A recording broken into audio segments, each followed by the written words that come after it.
Afternoon, everyone. Thank you for joining us today for the 7th Annual Ronald Rice Lecture. 7 years ago, the School of Criminal Justice worked with the Chancellor's office to establish a lecture series that would celebrate the accomplishments of our distinguished alumna. Senator Ronald Rice was the obvious choice for this series, and he gave our first lecture. Since then, we have been fortunate to have an array of speakers, politicians, social workers, law enforcement officers, academics, and others who've shared their experiences and insights on key social justice issues. The Senator Ronald Rice Lecture is the School of Criminal Justice premier event. It brings together our alums, our current students, staff, and faculty, and members from a diverse array of communities, including our friends throughout Rutgers University, Newark, and the other Rutgers campuses, and those in Newark, New Jersey, and other places. Today's event is co-sponsored by our dear friends in the Rutgers University Newark School of Public Affairs and Administration, and by the 75th Rutgers University Newark Anniversary Event team. We're grateful for all of the help and especially the assistance provided by Lauren Tarullo and Alexander Brown. To get things started, it gives me great pleasure to introduce our Chancellor, Dr. Nancy Cantor. I'm sure that Dr. Cantor is well known to all of you, but I want to remind folks of some of the things that make her so special.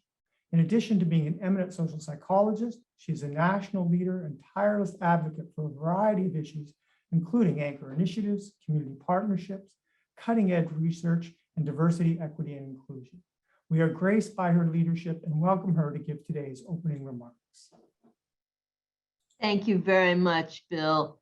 As we celebrate the 75th anniversary this year of Rutgers University Newark, I truly can't think of an alum more emblematic of our identity as an institution than Senator Ron Rice, a proud SCJ alum and a leader and person who is so deeply committed to all aspects of social justice for, in, with, and of our community of Newark, Essex County, New Jersey, and the world. And of course, we think of our home here as the global city where all peoples and issues of the day meet, the place that our dear Clem Price described as where all roads lead to Newark. In fact, it is not a stretch to say that as an institution, we walk in the footsteps along the road paved time and again by Senator Rice, whether it's creating educational opportunity for his and our constituents, focusing attention on issues of criminal justice and policing, broadly construed, as we will hear about today, ensuring protection for citizens from eviction and access to affordable housing, examining the toxic impact on our neighborhoods of environmental pollution, and the need for relentless advocacy for health equity and caring, really caring about the racial wealth gap and the disparate impact of mass incarceration. Ron Rice, the longest serving state senator in New Jersey, genuinely travels the road in action as well as in passionate words of justice.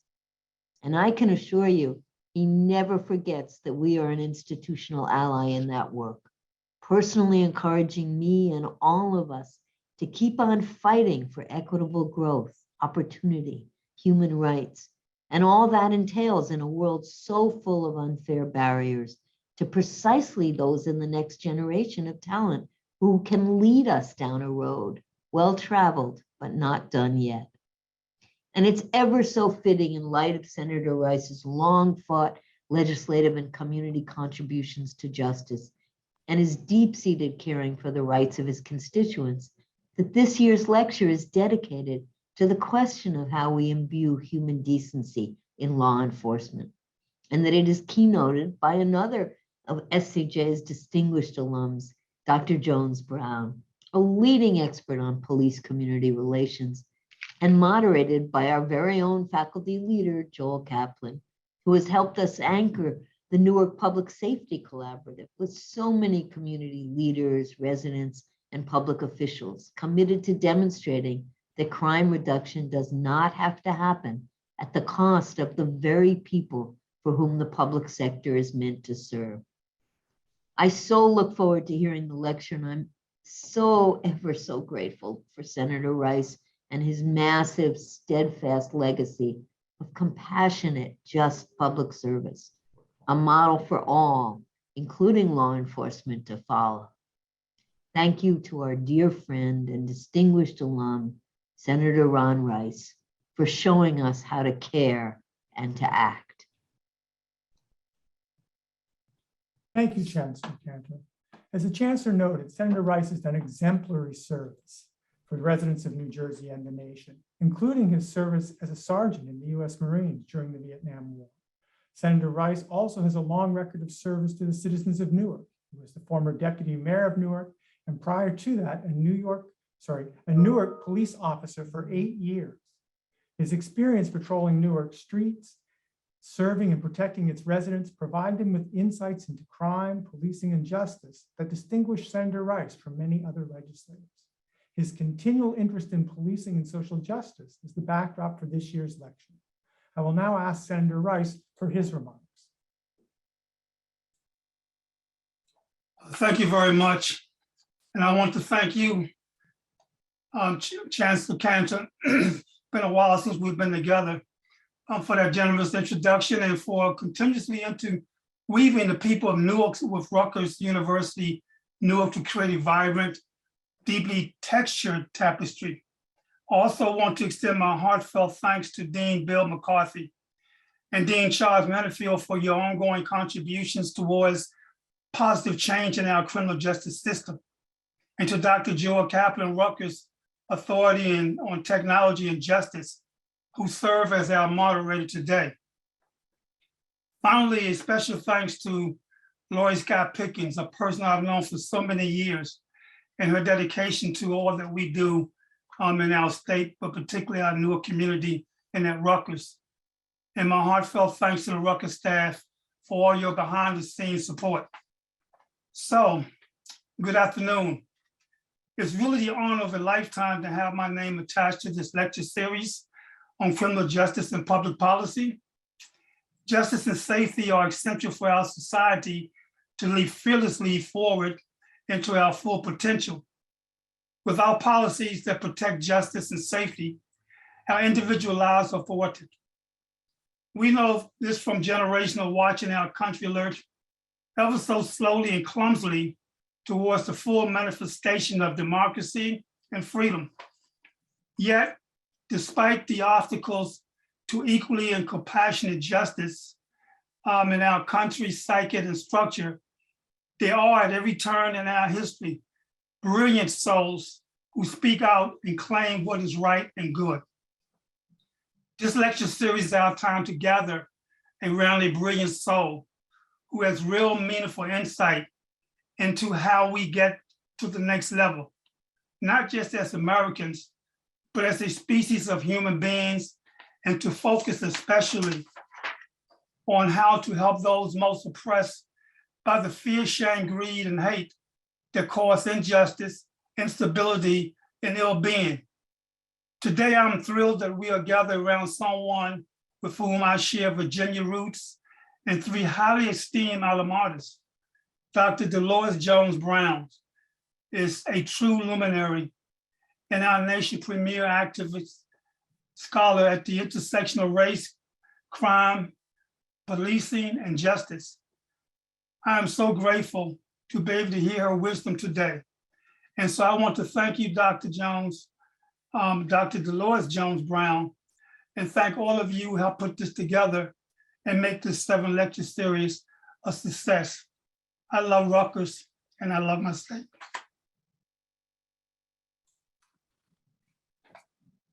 Thank you, Senator Rice, for that very moving set of remarks. I'll now turn the microphone over to Dr. Charles Manifield, the Dean of Rutgers University Newark School of Public Affairs and Administration. Dr. Manifield also has an interest in policing and justice, and in 2019 published an important paper on race and the actions of law enforcement officers that I encourage people to read. Dr. Manifield will introduce today's speaker, moderator, and our question and answer coordinator. Thank you, Dean McCarthy. As you already are aware of, our speaker today is Dr. Delores Jones-Brown, and let me also offer my welcome to you. Dr. Jones-Brown holds a JD and a PhD and is an adjunct professor in the Department of Sociology and Criminology at her undergraduate alma mater, Howard University. In 2017, she retired from the Department of Law, Police Science, and Criminal Justice Administration at John Jay College of Criminal Justice, where she also founded and directed the Center on Race, Crime, and Justice. As the center director, she was the lead author on highly cited reports that exposed the unwarranted racial disparities in the stop and frisk practices of the New York Police Department. The 2010 report is cited in U.S. versus Griffin, and this was with the 11th Circuit Court of Appeals. In 2015, she was invited to give testimony before President Barack Obama's task force on 21st century policing. Her remarks on community policing were subsequently published in the final report. In 2017, she was appointed by the Department of Justice to serve on the consent decree monitoring teams for Ferguson, Missouri, and Newark, New Jersey. In addition to her role as an academic, she's a former assistant prosecutor in Monmouth County and has worked in both institutional and community-based corrections. Her book, Race, Crime, and Punishment, won a New York Public Library Award. It became required reading for the New York City public school system's high school curriculum. Not many of us can have that claim, Dr. Jones-Brown. Dr. Jones-Brown has been the recipient of many awards, including the Rutgers Medal for being a revolutionary thinker in the celebration of the university's 250th anniversary. She is the recipient of 3 Rutgers degrees, the JD from the Rutgers Law School. She has an MA and a doctorate degree from the School of Criminal Justice. Finally, Dr. Jones has provided media commentary on race and justice matters for many outlets, including MSNBC, NPR, Mother Jones, Yahoo News, Newsy, the New York Times, the Boston Globe, and the list goes on and on and on. We are honored to have you here with us today. The session will be moderated by Dr. Joel Kaplan. He's a professor in the Rutgers School of Criminal Justice. He also directs the School of Criminal Justice Master's Program, as well as the Rutgers Center on Public Security. Dr. Kaplan's research helps cities and towns prevent crime and improve community policing. He helps them to make data-informed decisions about policing and programs that enhance public safety.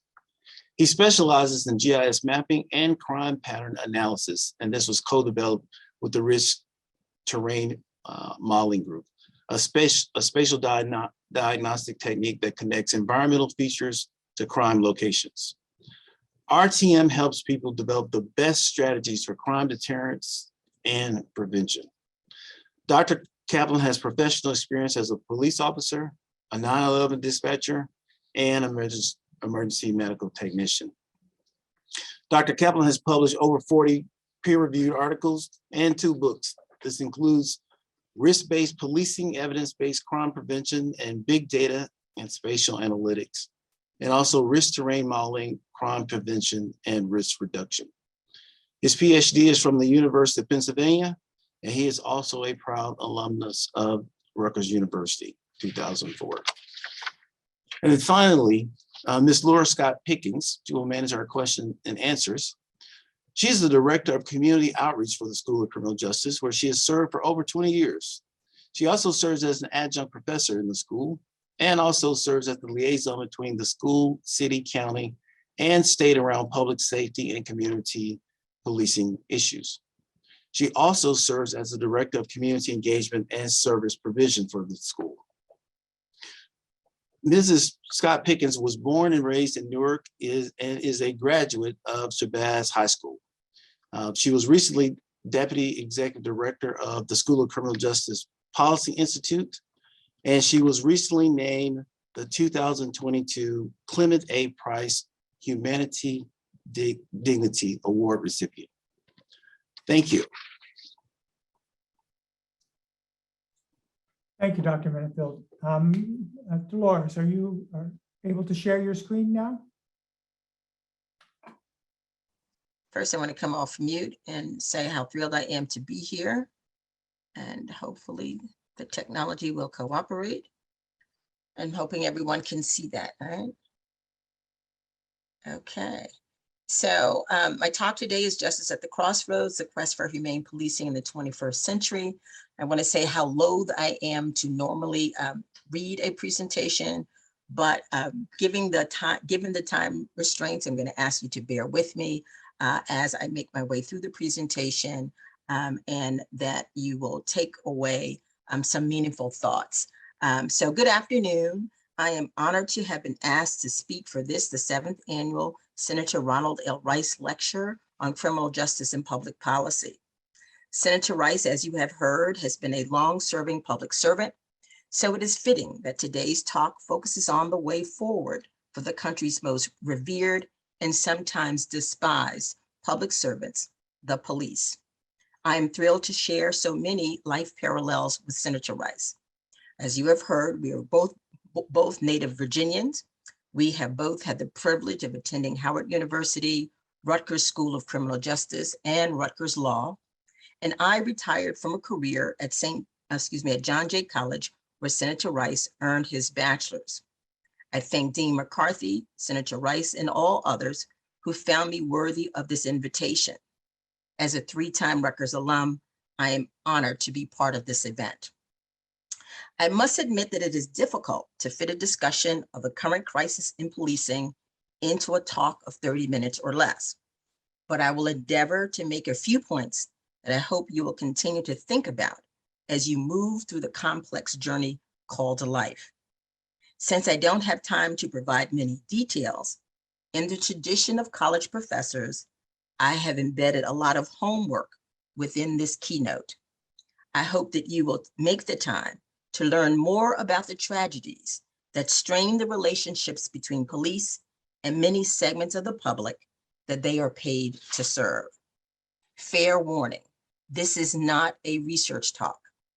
After 40+ years of higher education and lived experience, it has become abundantly clear that research alone will not resolve the brokenness in contemporary policing, nor will a few criminal convictions.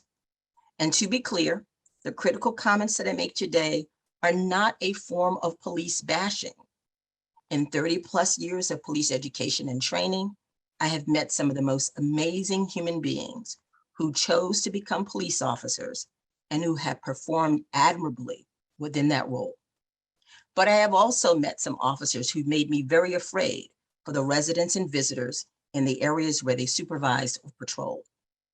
If the 2020 protest taught us nothing else, we must come to grips with the reality that in our quest to control crime and disorder, we have failed to maintain the level of compassion, empathy, logic, and fairness that is the hallmark of a civil society. I'm having a little technical issue because I'm trying to advance. There we go. So what does it mean to be humane?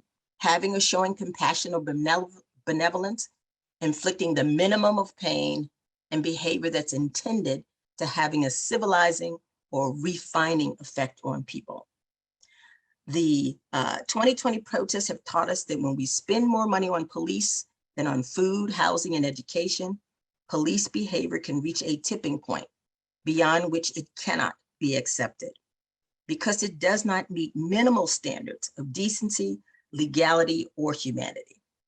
Here, I'd like to use the facts of a little-known U.S. Supreme Court decision to highlight this point, specifically with regard to one of the most divisive political topics, immigration enforcement. On February 25th of 2020, the United States Supreme Court ruled that the family of a 15-year-old Mexican national, Sergio Adrian Hernandez Gareca, could not sue for damages in U.S. civil court. Sergio, who was unarmed and running away, died as a result of a cross-border shooting by U.S. Border Patrol agent Jesus Mesa Jr. The shooting occurred on June 7th of 2010. I invite you to Google the video recording of the incident. On film, Agent Mesa approaches Sergio and his friends on a bicycle while they are playing along the US-Mexico border. He captures one of the friends on the US side of the border, then fires his weapon twice in Sergio's direction as Sergio flees towards Mexico. One of the bullets struck Sergio, killing him on Mexican soil.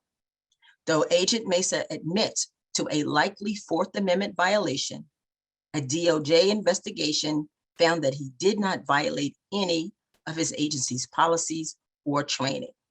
Consequently, no criminal charges were brought against him in the United States, and the US denied a request that he be extradited to Mexico to face criminal charges there. The cross-border shooting of Sergio Hernandez was one of 6 that occurred between 2010 and 2012, brought to public attention. 3 of the incidents involved juvenile victims, 3 involved victims who were adults. The juvenile victims were ages 15, 16, and 17.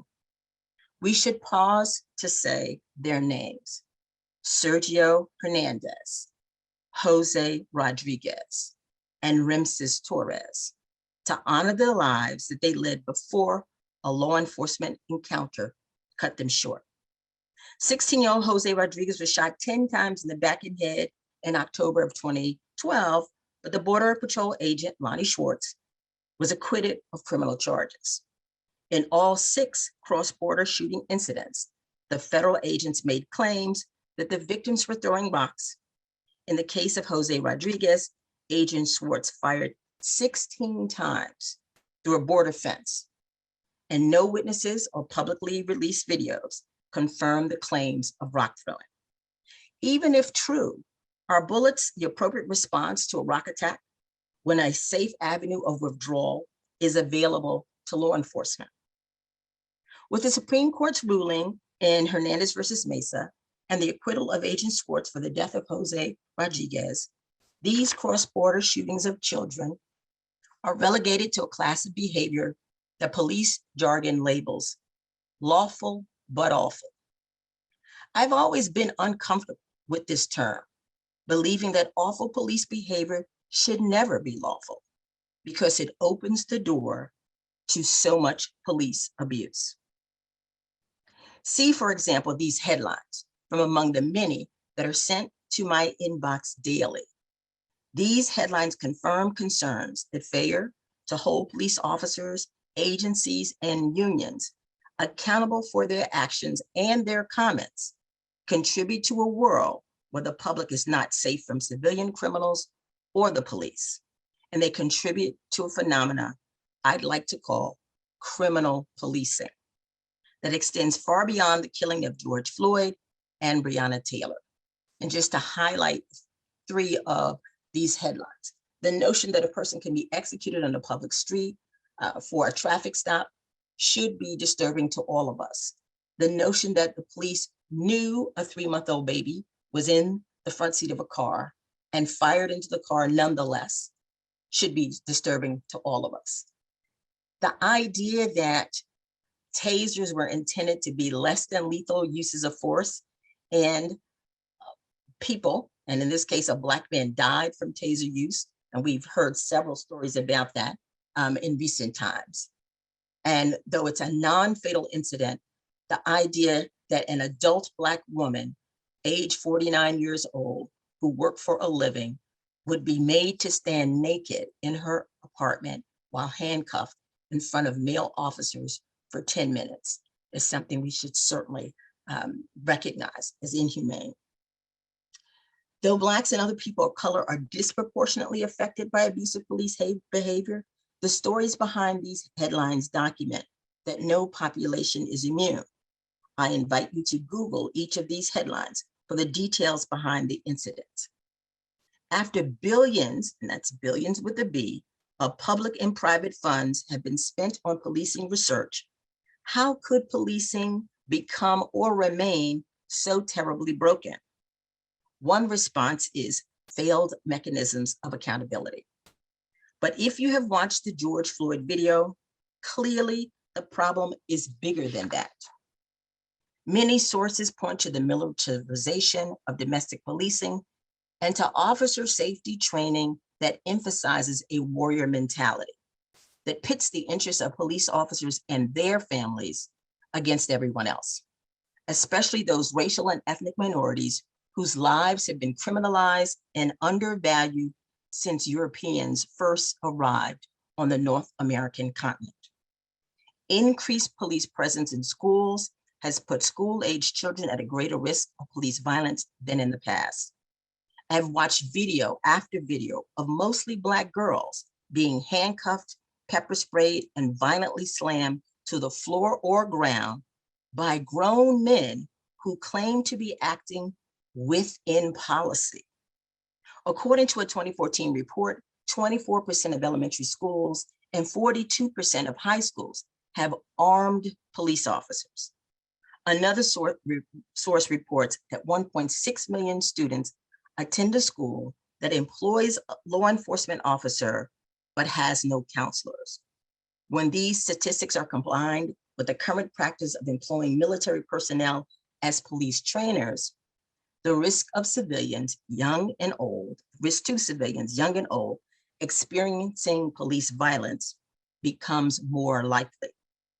In his 2017 book, The End of Policing, Alex Vitale notes that part of this emphasis on the use of deadly force comes from the rise of independent training companies that specialize in in-service training, staffed by former police and military personnel.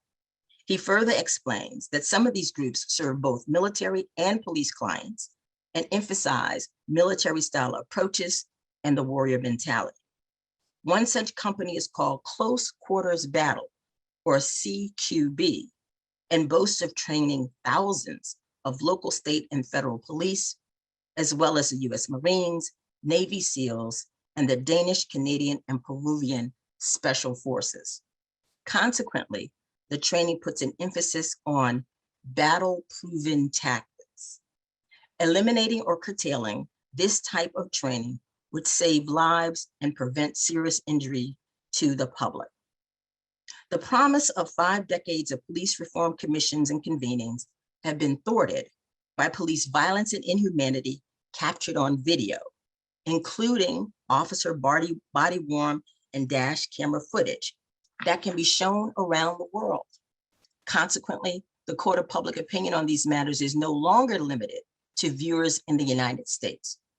The 2020 protests have shown that many people from all walks of life recognize that there is a policing problem that is both individual and systemic, and one that is both racialized and more diffuse.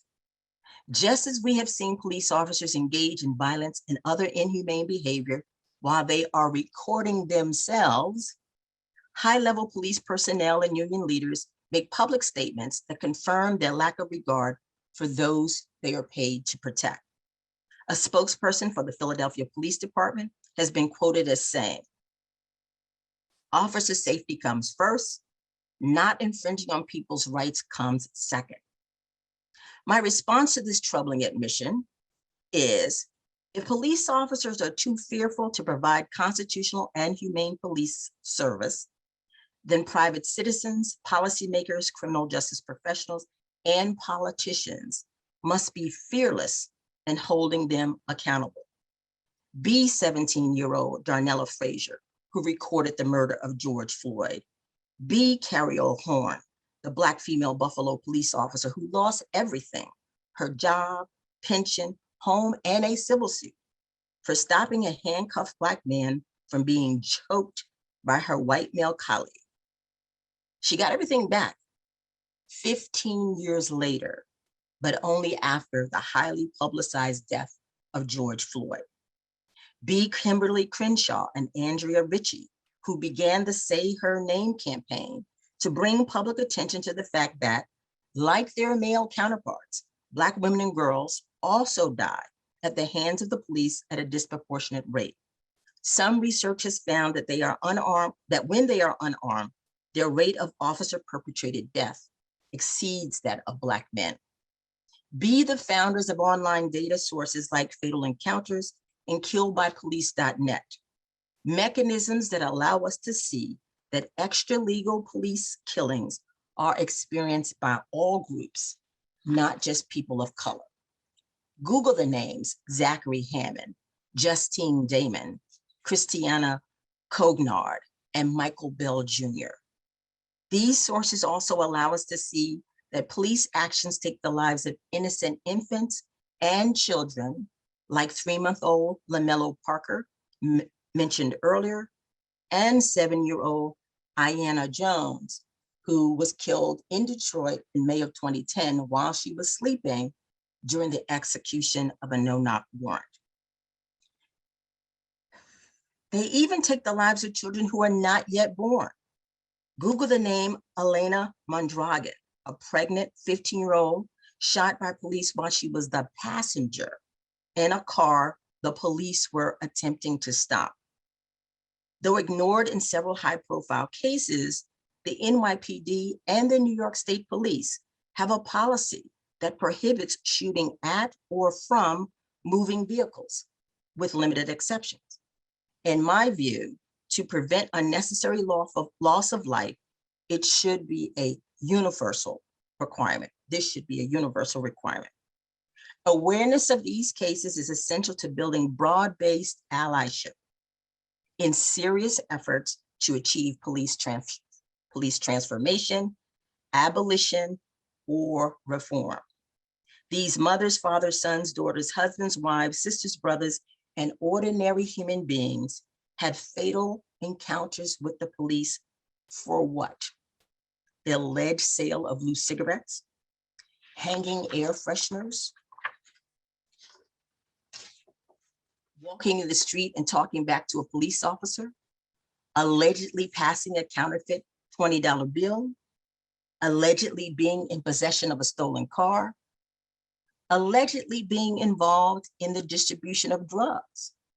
Drugs which the state of Oregon, one of the whitest states in the union, has now decriminalized, but for which Breonna Taylor and her neighbors died or nearly died because the police wouldn't stop shooting.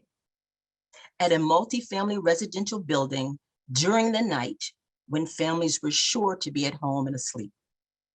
Though often ignored, the NYPD has a policy that requires officers to shoot only 3 times, then stop to reassess the potential threat.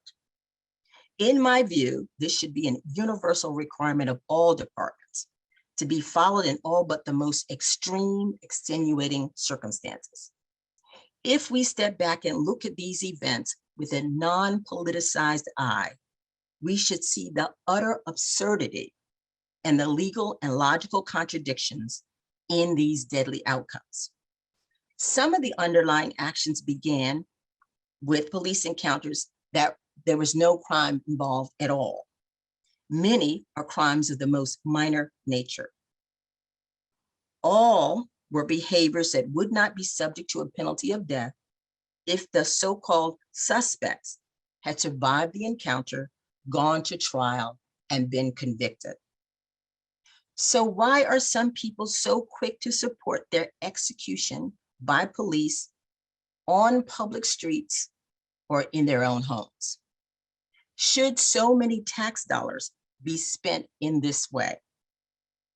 To understand the defund the police movement, one must first know how much money is being spent on policing each year, exclusive of the civil suits that are paid out.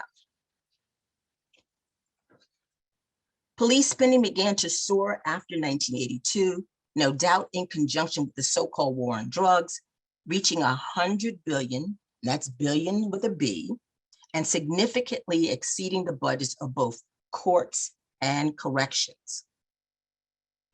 By 2012, police spending exceeded $126 billion, nearly reaching the equivalent of the courts and corrections budgets combined. In major cities except New York, police budgets command between 25% or up to a third of municipal policing. So we're gonna go back again. So in major cities except New York, police budgets command between a quarter to more than a third of municipal spending. And although in Louisville, Kentucky, where Breonna Taylor was killed, no-knock warrants were abandoned, the police budget that encompasses 29% of the overall fiscal budget was not successfully slated for reduction. Though the officers outside Breonna Taylor's home say they fired 32 times in response to a perceived threat, the events of the US Capitol on January 6, 2021 have shown us that law enforcement agents and agencies are capable of exercising restraint, even when under attack.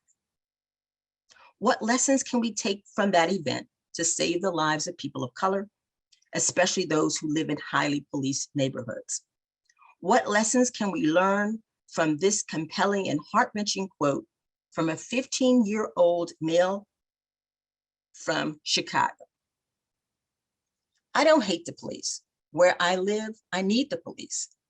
But if I call, I don't know which officer is going to show up, the one that wants to help me or the one that wants to hurt me.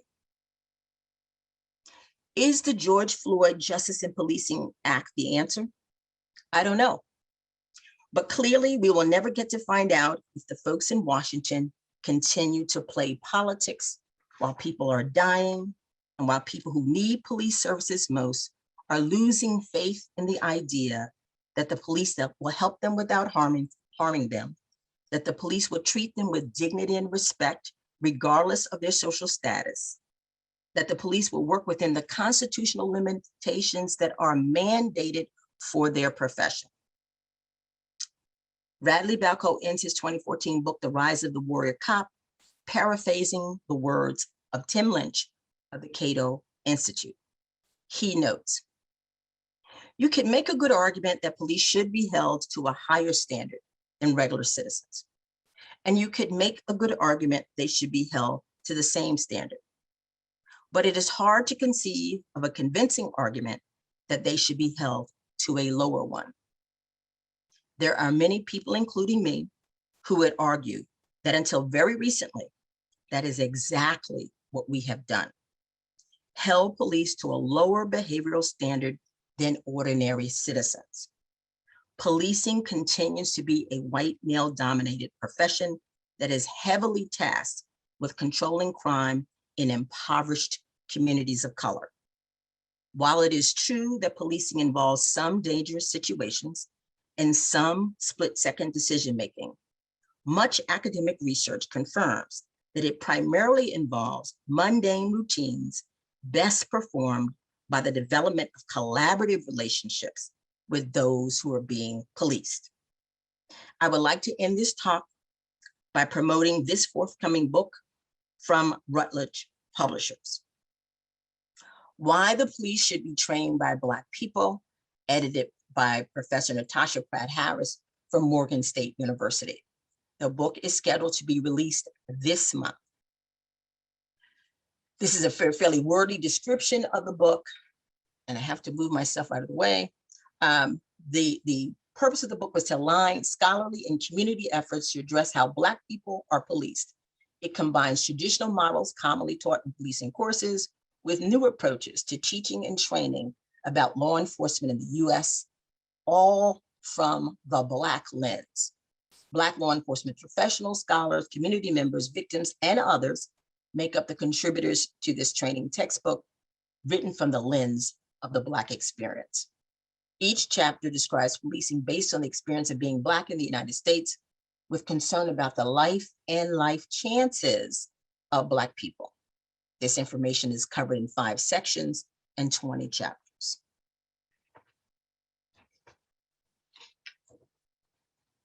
I'm not quite ready for the thank you slide.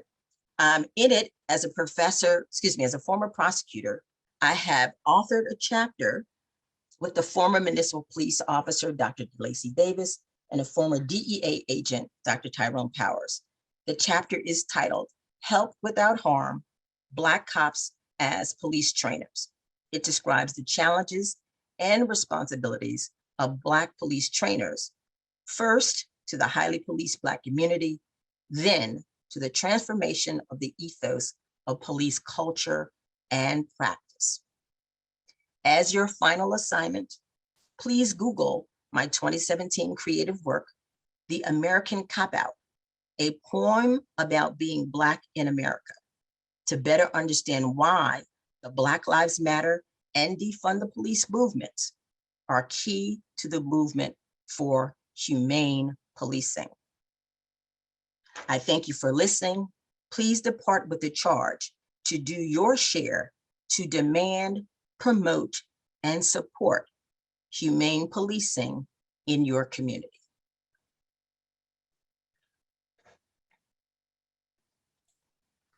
Thank you, Dr. Jones-Brown. It was a very insightful, full of information and moving presentation. I'm going to invite Dr. Joel Kaplan to start off the questioning. Thank you so much, Dr. Jones-Brown, Dean McCarthy. I feel fortunate to join you on this virtual stage to moderate a discussion of this important topic and to do so with our School of Criminal Justice family. So let me begin with a question. What can civilians do to help foster a culture of humane policing? So some of the ideas in the talk were that to be more assertive in calling out inhumane police behavior when it occurs. Organizing is one of the most important aspects of being able to influence the political arena around these issues. And so 2020 gave us an opportunity to see people of all racial and ethnic backgrounds, social economic statuses, gather both peacefully and not so peacefully in the streets to have the police understand that we are unaccepting of some of the behavior that they engage in. I think 2020 was really a watershed moment because even police officials who normally never speak out against other police officials were willing to do that. They saw their roles as civilians who could easily become the victims of police violence as requiring them to speak out. And quite frankly, many of the police officers didn't want to be associated with the kind of behavior that we saw on the George Floyd video. So if I could borrow from the sort of terrorism movement, if you see something, say something. If you see inhumane behavior by the police, say something, do something. The Supreme Court has pretty much approved that it is okay for civilians to record police when they are performing their public duties in public. And so be Darnella,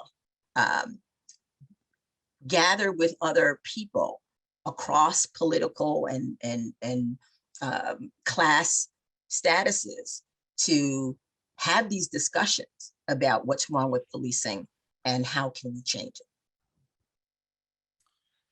So we've talked about what civilians can do. I'm curious, given our host in the School of Criminal Justice and Rutgers University, Newark, how about the academic profession? What can academic researchers do to support or provide evidence or engage in this issue in supporting the culture of humane policing?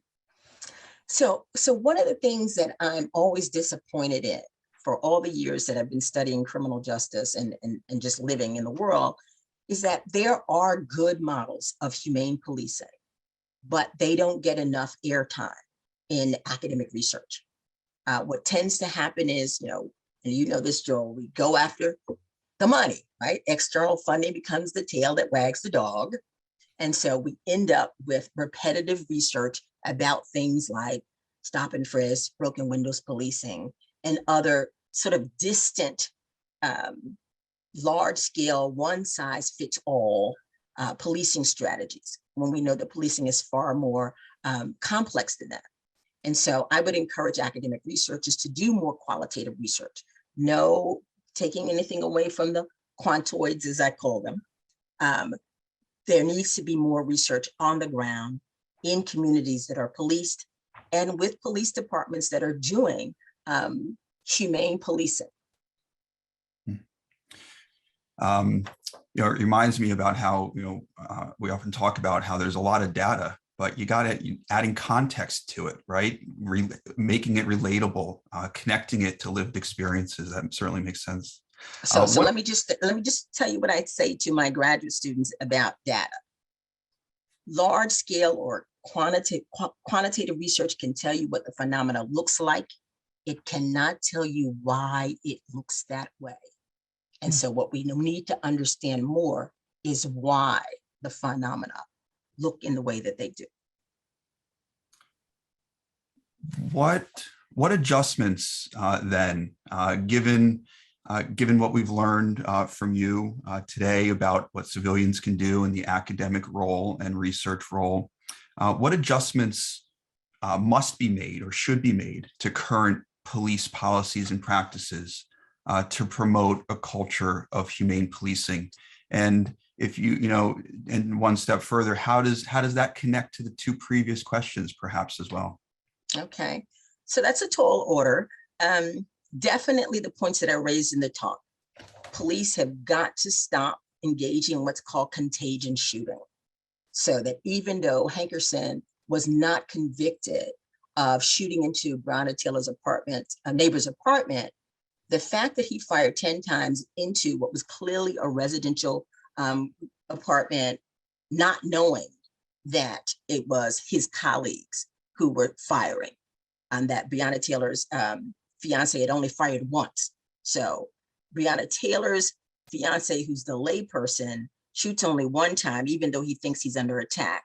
But we've got these police officers who are shooting 32 times at a residential complex. That boggles my mind. That should never be permitted. There should always be a conviction for reckless endangerment under those circumstances. So this policy of shoot 3 times, I would even say less, and stop to reassess the threat, I think has to be something that is made universal. The idea that there are military personnel training domestic police officers is scary on so many levels. And we've used this language of war, war on poverty, war on drugs, war on terrorism, which kind of justifies in the minds of some police officers treating the public as enemy. That has to stop. I wrote back in the 90s that it is not appropriate for police officers to put their safety ahead of the safety of the general public. If you've read the Sir Robert Peel principles that began the London Metropolitan Police in 1829, one of them was self-sacrifice. And so if individuals are not willing to engage in self-sacrifice when they take on the policing job, then this may not be the job for them. My colleagues in Arizona at Arizona State University are looking at what's called screening in, and rather than screening out, right? Screening in people who will have the kinds of personal qualities like empathy and compassion, or who have worked in roles like school counselors and school coaches and social workers, screen them into the policing profession, and not screen in the former cops, the former military, because arguably this is where how we got to where we are today. And I'll say this last thing, that there's this dichotomy, guardian versus warrior policing, that we have to emphasize the guardian role and minimize the warrior role.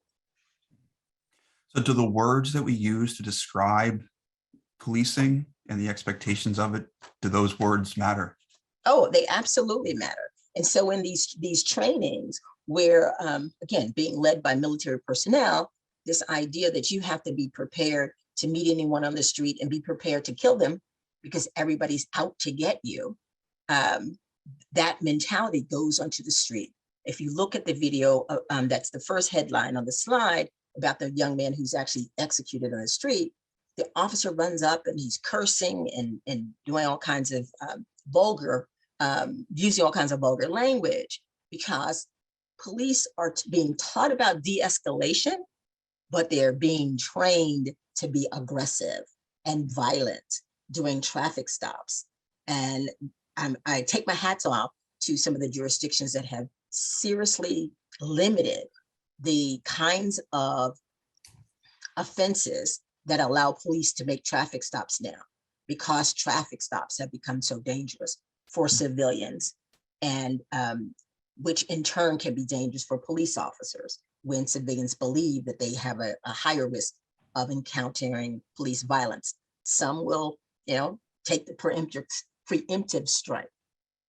So we have to stop using the language of war when dealing with domestic civilians. I've learned a lot from you so far, and I can continue the conversation for quite some time, but I see that there's questions that are piling up. And so I'm going to turn it over to Laurie Scott Pickens, who can continue with the Q&A from our audience. Thank you so much for talking with me. And thank you, Joel. Thank you, Joel. And Dr. Brown, what a wonderful presentation. I learned so much from you today as well. I have several questions. Some came to us in pre-registration. And then some of them are things that you talked about, but I think you could emphasize a little further or explain a little further. So let me take a crack at it, because we had two people who were very intense and wrote very long remarks. So the first question is, why has it been so hard to correct the ills of policing? That's a really good question. And for the most part, I think it's philosophical. You know, the social philosophers always ask the question whether man was inherently good or inherently bad. And so there's this question about power and how that plays a role in how people relate to each other. And there's also this question about othering. For criminal justice or social science majors, even from the undergraduate level, you're familiar with something called conflict theory.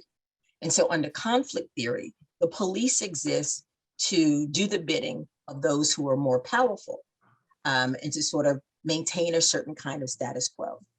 I think what has exacerbated the inability to control and contain police behavior in the modern day is the huge wealth gap and the huge sort of socioeconomic status gap, so that people who have the resources to fund policing expect the police to keep poor, working class, unemployed, formerly incarcerated, those who are criminal suspects under control to the benefit of those who may be engaging in, and we see a lot of this lately, right? Engaging in criminal behavior, but they're not being surveilled or hyper surveilled.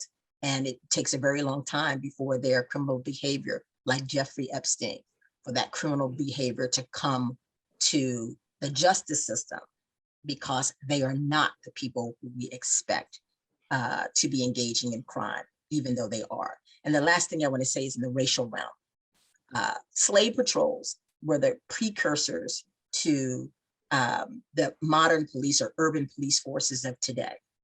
So those slave patrols were specifically given the mandate to control and contain Black people. That mandate was in existence legally for about 400 years.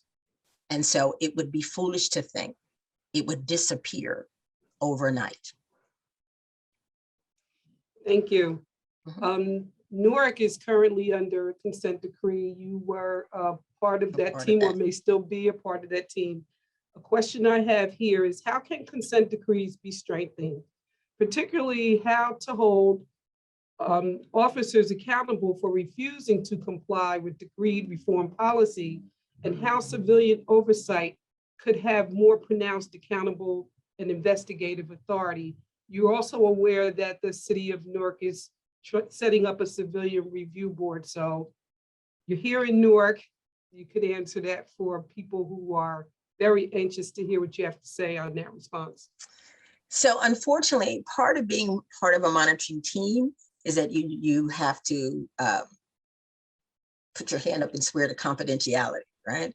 So I think one of the best ways to improve consent decrees is for academic researchers to do more research about these issues of compliance and non-compliance, to be able to produce evidence that is presented to legislators and other policymakers and decision makers about the strengths and weaknesses of this particular mechanism for achieving reform and the basic notion of compliance. Another question from Newark. I don't want to forget to say this, and I see that they raised it in the chat to the dean directly. They want to know, how can they get you to come into the community and have these talks? So there is an interest in hearing more from you. So I want to make sure I get that out. Thank you. What is the role for profit prisons in unequal justice, and what could be done about it? Wow. So unfortunately, the role of for-profit prisons is to impose punishment on the cheap. That's sort of like the easiest way to put it, right? And so we understand that when we impose punishment on the cheap, the folks who are on the receiving end of that punishment don't get the kinds of essentials that the US Constitution says that as a human being you are entitled to, even if you've been convicted of a crime. But we are in an age where all government entities are trying to save money. And just as we have, over-policed and over-surveilled certain populations in the quest for what we believe will be crime control and control of disorder, the backlash is that the people who normally have been abused, disadvantaged by the so-called justice system, because if you're aware, we've stopped talking about criminal justice in most circles. We talk about the criminal legal system, and it has double meaning, right?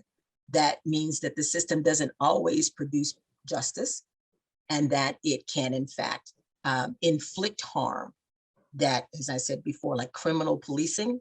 So that harm that the system is inflicting, many see as criminal. Yeah, I think this is getting close to the last question.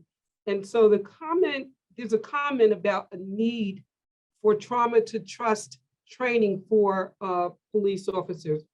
But the question also included the concern of police reforms as it relates to the undercover officers. Uniformed officers are wearing body cams, and what happens between them and individuals are recorded and then becomes available to the public. But here in the city of Newark, the undercover officers, often called the jump out boys, are not under those same kinds of mandates. And so where are the reforms as it relates to undercover officers who are often part of task force that are federal, state, local? Where's the accountability, and how does the community deal with the problem of the undercover officer? I'm going to have to jump in there, Lori and Dr. Jones-Brown. Sorry, we are out of time. And so that was a great idea. That's a cliffhanger, and we'll just have to continue the conversation in other venues. Thank you, everyone, for joining us today. Thank you, Dr. Jones-Brown, for a great talk, and Dr. Joel Kaplan for moderating, and Dr. Pickens for orchestrating the Q&A for us. And I'm sorry we're out of time. So be well, everyone, and stay safe. Thank you.